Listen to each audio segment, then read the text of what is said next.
John McAfee, pioneer in the cybersecurity industry, the founder of the software company McAfee Associates, now CEO of MGT Capital Investments. Good evening, welcome to Romania. Well, thank you for inviting me. Mr. McAfee, there are all these debates and headlines in today's media about cybersecurity, hacks, information security, and so on. So, before diving into our discussions, how would you describe the sense of security in the digital world in 2017? How would I describe the sense of security? Well, we have none. There is no security whatsoever. I think this is the problem that cybersecurity professionals like myself face every day. I see people walking around, everyone has their phones out. While you are watching your phone is watching you. This is just a fact of life. The operating system is designed specifically to watch you, listen to you, find out where you are in order to help you. It needs to know who your friends are. It needs to know what you're saying in your text messages. It needs to listen to you sometimes. And so you're looking at your phone and you have all of these facilities, but it is the world's greatest spy device, designed as a spy device. Now, there's nothing wrong with that as long as the person spying on you is spying on you for benign reasons, meaning maybe they just want to sell you something. They notice that you just mentioned to someone that you were hungry and they know where you are, and there's a Chinese or a Japanese restaurant nearby, and they know you like Japanese and Chinese food because you frequently go there. And they say, oh, by the way, there's a Japanese restaurant right around the corner. That's cool. I can choose to say no. But hackers use those same facilities. They are built into the operating system. So if a hacker gets access to those facilities, they may choose to empty my bank account without my permission or knowledge, or to steal my identity, or to start charging things on my credit cards, or if I have a Bitcoin wallet or an Ethereum wallet, they can empty my wallets. That's the problem that we have, and that's just on the individual level. On the corporate level, it's horrific because the problem is magnified by the number of people within the corporation. And on the nation-state level, it's even more horrific because the nation-states have been spending years and literally billions of dollars weaponizing software to the point that almost every developed nation has the ability to press a button and destroy the power grid in any other nation. This is the facts. This is not science fiction. This is not me being paranoid. I mean, perhaps I am paranoid, but what I just told you is real, nevertheless. So you are speaking about various problems, right? What's the solution? Well, actually, I'm not even talking about virus problems anymore. I think the antivirus paradigm is no longer functional. It doesn't work. I said this 10 years ago, and I'm the person who invented it. So people should listen. I mean, if I invented it and I built the first antivirus company, viruses are not the problem. By the time hackers have planted malware in your system, it's way too late. The hackers spend weeks, months, or sometimes years sniffing around in your system, taking what they want before they even plant malware. And sometimes they don't. I mean, unless you're trying to ransom something, like a hospital, take all their data and encrypt it, and say for $100,000 you can have it back. You'll need malware at that point, but by then it's too late. Because by the time you found the malware has already done the damage. See, this is the problem. It's a reactive paradigm, and we have to become proactive. How do we do this? Well, from a technological standpoint, I'm personally developing products that focus on identifying the hacker, not the malware. By the time the malware is there, as I said, it's too late. But you can find the presence of a hacker in your system so easily. And every hacker has to go through certain steps in order to break into any system and do damage. The first thing they have to do is get through the firewall. after they've gotten through, and all firewalls have holes. It's impossible to build a firewall that can keep out all hackers. It just can't be done. They have to get through the firewall, and then they have to find out where they are. And so what's on this net? So they sniff every device on the network. That's an anomaly. That's behavior which is not normal. I mean, who does that? Nobody. So just a very simple hardware box with very simple software would be able to at least identify that much. If you're watching all the traffic on the network and you see, oh, someone just came in through port 80, well, that itself is strange. No one comes in through that port, but they did. And then they sniffed the refrigerator or whatever's connected. If it's the Internet of Things, remember, you might have a refrigerator on your network. Refrigerator, everybody's workstation, the main server, and all the honeypots in my device. Well, that's crazy. So within a matter of seconds, I can then send an email or a text message to the CIO and say, a hacker just came in, or what looks like a hacker. And that's only one of the types of things that hackers do. There are many thousands. So, and I'm not the only person working on this. There are, others that see the insanity of what we're doing and are doing similar things. So we have a device coming out in just a couple of months called Sentinel that will identify within a matter of seconds. Now, we're not going to do anything about it. That's your job as the CIO or as the network manager. We can say there's a hacker in the system, they came in through port 80, this is what they're doing. We will continue to monitor them. But you have to make some decisions as the human being. What do? You could call the authorities. I mean, I wouldn't advise that because your business will be shut down virtually because the authorities will be running around and your employers are going to be watching and no one's going to be working. You might just simply shut down port 80 and forget it. Maybe he'll come in through another port later, we don't know. If so, my box Sentinel will tell you about it. So isn't that more sane? Because it's the hackers that are doing the damage, not the software they've created. The hackers create that software. It's the hackers we must concern ourselves with. We've been fighting the end product of what hackers have created rather than the hacker himself or herself. So the proactive approach, and there are many products that we're working on that do the same thing, where we're dealing with the human element rather than the product of what the human has created. Where does education stand in this whole equation?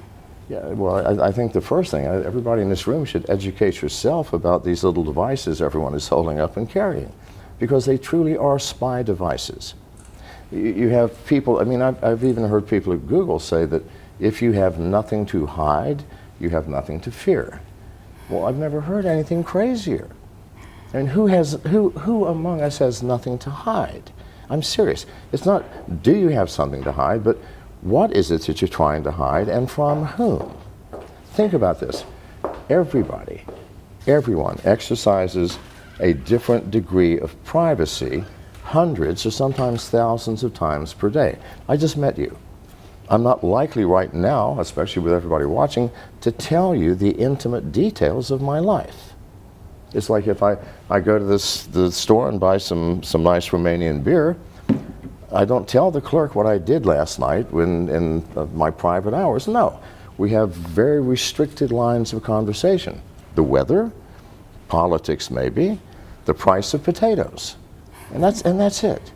You meet a casual acquaintance that you see every week, you might divulge more. Maybe you have a health problem you want to talk to them about. A good friend, you might divulge almost everything. And to your spouse, to your wife, or to your husband, you might tell them everything. Unless maybe you're sleeping with your wife's sister, in which case you might choose not. So do you see what I'm saying? So that if everybody knew everything about everyone else, we would have chaos in the streets, beginning with a rash of people shooting their spouses. So it's insane to say if you have nothing to hide, you have nothing to fear. We're all humans. We are living in an imperfect world. You know, we each have love and compassion and joy and hope and grace. And at the same time, we have greed and anger and hostility and jealousy. And we're a mixed bag. So if you want all of that negative known too, no, we can't. Society has created privacy as the foundation stone of a harmonious world. And if we lose that, we will lose the harmony. What do you think about all these emerging technologies that are now being used by giant companies in the industry? And I'm speaking about, for example, cloud storage or all those data mining technologies. Yes. How long will these last as secure technologies? What do you think? They're not secure. They're not secure now. I mean, you know, I'm here to speak at Brock Pierce's brainchild, D10E. On cryptocurrency. And cryptocurrency, people say, well, how secure is Bitcoin? I go, what side do you want to look at? If you want to look at the blockchain, I think it's extremely secure. It's a mathematical principle that allows you to validate with absolute certainty a source and destination for any transaction. That's very powerful. On the other hand, I see people who put wallets on their smartphones.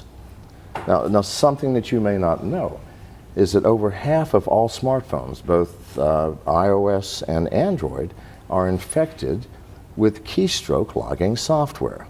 This is a known fact. Every pornography site in the world, if you have ever, I'm sure nobody here has ever looked at pornography, but if you have, if there's a rare exception, then you have keystroke logging software. How do you think they make their money? See, this is the issue. It costs millions of dollars to maintain these massive databases and have the bandwidth to disperse this pornography, and yet you don't pay. Yes, you're paying. The instant you visit the site, if you have an Android, for example, the site runs a JavaScript which sets the download unauthorized application flag. The very first video that you watch, you now, because that's a click-through, you clicked, you did something. You said, yes, oh, good, that's yes, I'll do that. Downloads, first and foremost, a remote rooting function. If it's an iPhone, a remote jailbreaking program. All can be remotely rooted now. After it's rooted, they download a keylogger, and all this takes just a matter of seconds. And from that point on, somebody is watching every single one of your keystrokes. Now, people pay these pornography sites for the ability to put their keylogging software on your phones. Why? Well, maybe they're a Bitcoin aficionado, and they're going to see, do you have a Bitcoin wallet like Mycelium or what have you? Yes. Well, they're just going to hang around until you access it and input your keys or your passwords, and the next day, your wallet's going to be empty. Or maybe you do online banking, all right? You have a password, you have an application. The very first time you've logged into your bank to check your balance or do anything, they go, thank you very much. And the next day, your bank balance will disappear. Now, why has this not happened to you already? Because hackers are not stupid. In order to take something, they have to download additional software. If they only take 400 or 500 people's bank accounts in one day, then the next day the white hat hackers are going to say, this is how they did it, everybody, you can protect yourself. No, they're going to wait until one day this year or next year, and 100 million people in one day are going to have your bank accounts eradicated. Zero balance, or your identity will be stolen, or your Bitcoin wallet will be emptied. Or maybe they've been watching your keystrokes to see if, you know, maybe you're saying something to a friend or a lover that maybe could compromise you. Maybe they can blackmail you. If they get lucky, you might be a United States congressman or a senator, in which case, now not only do they have money, they have power. So this is why this is being done. And the Russian cyber mafia and the Chinese cyber mafia are so powerful. They pay literally hundreds of millions of dollars to these pornography sites to allow them to access your smartphone so that at some point they can utilize that. So it's something to think about. Now, you said how secure are they? Well, they're not. They're not. Neither the alt currency wallets nor anything else in the cloud. Because what is the cloud? We haven't thought this through, people. The cloud is a place where I'm going to store data. I don't know what computer it's on or even what country it's in. I don't know who is managing it and monitoring it and controlling it. I don't know what type of security facilities you have. I know nothing. And I'm willing to put my valuable data there? No. Why would we do that? Now, if it's something I don't care about, that if you steal it, I don't care. It's a list of books I read. You know, I'll just recreate it from the web. But if it's something that matters, it's like saying, we've all agreed now we have secrets, yes? Yes. Well, why don't you let me keep your secrets? Why should you be burdened with having to keep your secrets? I mean, you've got too many stories to tell. Why don't you give it to me and let me manage it for you? Isn't that crazy? And yet that's what we're doing with our, quote, secret data. That is data we don't want to have stolen from us or taken or accessed. Did I answer your question? Yes, it did. So as an investor, you wouldn't invest in a company that it's using cloud technologies? Well, I wouldn't say that. Because there are many ways of looking at the cloud, aren't there? I mean, as it exists now, with where we store our data is unknown. And why do we use the cloud? We use it because it makes life easy. I can access my data from anywhere and from any device, on an airplane, my smartphone, my laptop, who cares? Well, you can do the same thing by choosing where you store your data. And there are companies that are offering decentralized cloud services where you create this, they give the software, you say, well, I want my main server in the company to be where I keep all my sensitive things. You might even have your smartphone as a server if it's always turned on. So you get to pick and choose. And you might still use the cloud for some things because not important. It doesn't matter if people steal it or know what's in there. So I'm not saying I wouldn't invest in it. I'm saying that it would have to be a new type of cloud, a cloud that you, as the user, have control over to the extent that you get to choose the location of your data. Speaking about Bitcoin, what is the most significant value of Bitcoins? What would you say? Well, I think the most significant value is that it is a new paradigm of money. And it's not going to go away. It's like Pandora's box. We've opened the box. It came out. It's not going away. No matter how much governments would like it to, no matter how problematic it is for banks, it's here to stay and it's growing. And the world will have to learn to adapt to it. If not Bitcoin, then one of some other cryptocurrency, because there's hundreds of them. And I would caution people because many of these new cryptocurrencies are scams. People who say, oh God, there's a lot of money to be made, let's create our own currency and name it whatever, the McAfee coin. And let's pre-mine 1 million of them and sell them. But please, it's a license to steal. And they do it because people do not understand the technology behind it. And here's some other advice. If you are going to become involved in any kind of cryptocurrency, Bitcoin or Ethereum or Monero or whatever, you need to educate yourself. It is easy to lose your money and to become confused. So and these are problems that will fix themselves. The simplicity, it's difficult now because it's a new technology and we don't have the facilities to keep you as the owner of the money from hurting yourself through lack of education. We can build software to take that away. It'll just take time. A year, 2 years, 3 years, that problem will go away. But banks, governments, people who collect taxes from income, it's a problem they're going to have to deal with. In one of your previous talks, you said that there are two ways of losing Bitcoin, through stupidity and hacking. Could you please elaborate on these two aspects? Through Stupidity and hacking. I don't use that word stupidity very much. I can't Well, believe you I said did. that, but I did. Fair enough. Okay. But then I must have been talking about myself, because I've lost lots playing around with cryptocurrencies, because I'm trying to find what the problems are. You know, I let people hack me. I published my personal phone number in Business Insider magazine last year. And my wife is here. She can tell you that for weeks the phone rang nonstop 24 hours a day. However, every hacker in the world has my number now. They also have my email address. Please try and hack me. It's not a challenge. I want to see what you're doing. I want to see the newest tech. I want to see the newest technology in data theft. And for a hacker, it's a badge of honor to be able to hack a leading cybersecurity figure, well, like myself, for example. So that's what happens. People get into my phone. My phone has more malware on it than the entire library of Kaspersky Laboratories, because I invite everybody in. And now I've lost your original question.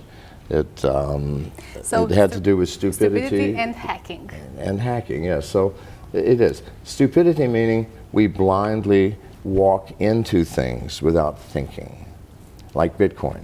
You know, you should always, at least for the next year or so, find someone who's already doing it that can advise you, who already has a wallet and can tell you what's the best wallet, who can tell you how to store your money offline. It takes education, and it takes a little time. And again, the stupidity part, you know, mostly me. I get tired. I also do exchanges between Bitcoin and Ethereum and Monero, all of the alt currencies. Why? Because I'm looking to buy a company that's already doing that, and I need to understand that technology. Well, you know, I've lost thousands of dollars, mostly through my own stupidity. You know, I get tired, and when you transfer one alt currency into another, you have to have an intermediary wallet. So you have the source wallet, the intermediary wallet, and the end wallet. It's easy to get those things confused if you're doing it a lot. So that is stupidity again. Is there any way to secure your Bitcoins once you've earned them? Yeah, absolutely. I think mine are secure. But the only way to do it is offline. I mean, you can buy devices. My favorite one is Trezor, Trezor, and the reason is because your seed keys. When you first create a wallet, it gives you a thing called seed keys. It's a list of words, random words: car, shoelace, dog, cow, whatever. And these are your seed keys, randomly generated to the point that there's no way anybody could ever guess them in the right order. Now, the ridiculousness of wallets, keep in mind that if you've been to a pornography site, someone's watching you anyway. As soon as you install the wallet, it shows you what your seed keys are, asks you to input them so that you got it correct. Well, you just gave up your wallet to any hacker who wants access to it. What's nice about the Trezor device, and by the way, I have nothing to do with Trezor. I'm not promoting it for sale. Nothing. I just use it. Is it has a tiny little screen that shows you the seed keys on this screen, not your smartphone, not your laptop, not your desktop, but on that device. So no hacker can access them. And then once you've put your Bitcoins into the wallet, unplug it, bury it in the backyard, hide it under your mattress, whatever you want to do with it, like it was real cash. So, but to keep the wallet on any intelligent device, whether it's your laptop, your desktop, or any mobile device, that's insane. It will get stolen. In terms of cybersecurity technologies, what's your bet for the future? What do you think it will be the technology of the future? It'll have to be the technology that looks for the human element, that looks for the hacker rather than the malware that the hacker creates. That's the only way you can do this. Because hackers have to interface, they have to act, they have to do something in order to hack you. And it takes many weeks or sometimes many months for them to do that. And if you can identify the hacker right up front and shut the hacker down, then they're going to go look for easier prey. All of our security in the future will have to include that aspect of security, the hacker mindset and the hacker methodology. You speak a lot about hackers. Let's suppose that I am a tech company. How do I deal with them? How should I approach this relationship with hackers in general? Should I work with them? Should I? Yes, hire them. I keep saying it to everybody. If you don't have hackers on your team, then you're lost. If I'm designing a bank vault, wouldn't I want to hire the greatest safe cracker in the world? Someone who can break into bank vaults? I want to hire that man, because if I don't, then he's going to break into my safe. This is just a fact of life. So we have to work with them and cooperate with them. We have to stop thinking that all hacking is bad, because a hacker is nothing more than a person who understands every single aspect of computer technology, from the hardware all the way up to the highest level software, and loves doing that, loves living in that field, lives, eats, and breathes that. Now you can't create a hacker. You can't send someone to Harvard or to Stanford University and create a hacker. No, that's not possible. You can create a good computer scientist, but that's not the man or woman that you want to save you from hacking. You have to get the hackers involved. I hire nothing but hackers. My friends are all hackers. You know, I want to know the hacker mindset, else I cannot help you. I can't do anything to create products or services to keep you secure if I don't understand my enemy. And just because they're hackers does not mean they have to be the enemy. Okay, there are white hackers as well. Yes, absolutely. Speaking about that, how much do you think the security industry is still biased towards hiring computer science graduates as opposed to people that are self-taught in this security field? I believe that in 10 or 15 years, colleges and universities will no longer exist. Does it make sense, for example, to learn a science where you're taught by a human being with a limited brain and limited capacity, when right here in your hands you have access to the infinite knowledge of the world? I tell this to people all the time. They go, "What should I study in school?" I go, "Why do you want to go? I mean, if you want to go to school to party or to make friends or for social reasons, that's fine. Or you want a degree so that you can get a job with some structured company that demands you have one, okay. But if you truly love what you do, you're not going to structure your life so from 10 a.m. till 11 a.m. you'll be studying writing device drivers, and then from 11 till 12 you'll be studying C++. No, that's nonsense. You're going to be living on the dark web. You're going to be living in these communities where people are talking about the ins and outs of technology. That's how you're going to learn. And those are the people I will hire. Because if software engineering and hacking is not a structured universe, it is very chaotic. And universities are very structured, even though they look chaotic at fraternity parties. But so yeah, you need to question whether school in its current form will even exist. From MGT Capital Investments point of view, what are you looking at exactly when deciding if you will invest or not in a tech company? Well, recently we've been investing mostly in ourselves because we have such a team of hackers, and you know, while I'm off, you know, looking for possible new acquisitions, they're back creating things, you know, and when I get back, there'll be something else they will have created. And that's how we came out with the Sentinel product and a whole bunch of other products. So, you know, even in my world of investing and creating cybersecurity products, There are no rules. The world is changing rapidly. The thing that motivates me is that I see we as a world, not just a nation or class of people, but the entire world is teetering on the edge of a cliff, dangerously, where we are allowing these devices to basically become our masters rather than the other way around. And these devices are spy devices. We buy them so they can spy on us. And that's creating a great deal of danger. And at the same time, nation states are creating weaponized software that can destroy another nation's power grid. Well, I'd rather have nuclear bombs dropped because they're localized. If you lose a power grid for a nation, you'll be living in a cave within a year, wearing animal skins, because there is no other hope. You have no emergency services, no communication, no food, because all food production is automated.